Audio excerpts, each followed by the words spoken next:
everybody, welcome back to the Callie and Mike Show. I'm Callie. And I'm Mike. And today we're reviewing Downton Abbey. So, I was kind of dragged to this a little bit. We were going to see Joker instead, but because of recent threats, we decided to go with this way. And we had not seen any of the show, so this is all kind of brand new to us. It was a pretty, for the most part, it was a very self-explanatory story. They also did sort of a catch-up for those who did not know or who needed a refresher at the beginning of the movie, which helped. The movie was very well produced, great acting, and we both of us liked the time period, the acting, and great scenery, great cinematography, the whole thing. And I think normally we would have understood more of what was going on, but because that too, but because.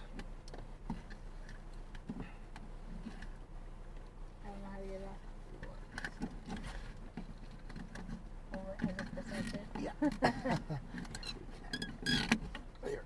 Oh my god. Jesus Christ. There you go. Oh, Jesus.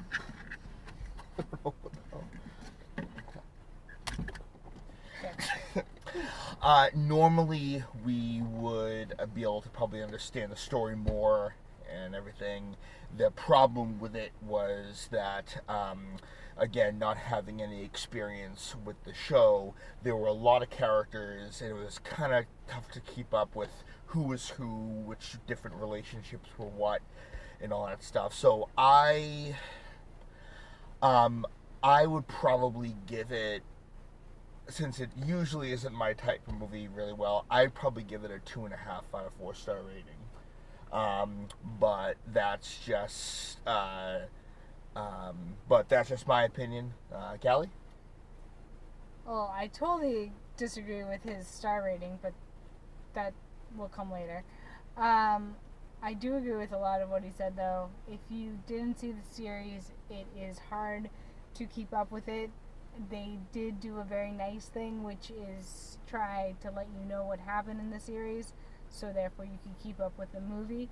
But there's a lot of characters that they talk about, and it's pretty impossible to keep them all straight. But the movie was well produced. I think it was well cast. The actors, I think, did a great job. Whether or not the actors actually have accents in real life, they did great with the British accents and all of that. I did like the story. It did get long in a couple parts, but for the most part, it did keep my interest. I'm going to rate it as if I knew all the characters. If I was rating it according to not knowing the characters, I would probably agree with Mike's rating. Actually, no. I'm sorry, I disagree. Actually, I didn't know the characters, so therefore I would probably give it what Mike rated. But if I did know the characters, I think it would have been a 4-star movie. And actually, I will have to, because it's usually not my kind of movie. I would probably give it. Yeah, you know what? I'll change that. I'll probably give it a 3-star because. Again, not my kind of movie, and a lot of characters. However, I think the fact that it had a good story, the acting, and all that stuff, that kind of outweighed the other parts of it that I didn't like. And again, if I had taken the time to watch the show, I probably would appreciate it more. So I revise my rating for a 3 out of 4-star rating. And I'm going to go with a 4 out of 4-star rating because I feel like it was very well done. I just wasn't quite sure who all the characters were, but that's not the movie's fault. That is the fault of that I did not watch. That's correct. That's correct. That's and again. That's why I increased my rating. So without going back and forth, sound like a broken record. That's our review. Thank you very much, and we stay tuned for our next show. Bye. Peace.